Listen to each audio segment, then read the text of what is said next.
Nikita Mirzani komentari tuntutan Wenny Aryani pada Rezky Aditya. Rezky Aditya dinyatakan sah secara hukum sebagai ayah biologis putri Wenny Aryani. Mantan kekasih aktor Rezky Aditya, Wenny Aryani menuntut kerugian imaterial sebesar 17,5 miliar rupiah, aktris Nikita Mirzani beri komentar.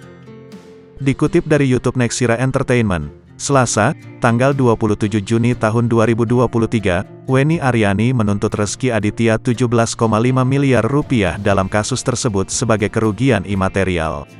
Nikita Mirzani yang saat itu melakukan bincang-bincang dengan Wenny Aryani, lantas menerangkan soal nominal tuntutan ibu satu anak tersebut. Kalau masalah 17,5 miliar rupiah memang harus diadain angka itu di persidangan, jelas Nikita Mirzani. Nikita Mirzani seolah paham betul dengan alur proses pengadilan. Kan sudah sering keluar masuk pengadilan, jadi saya sudah hafal, terangnya.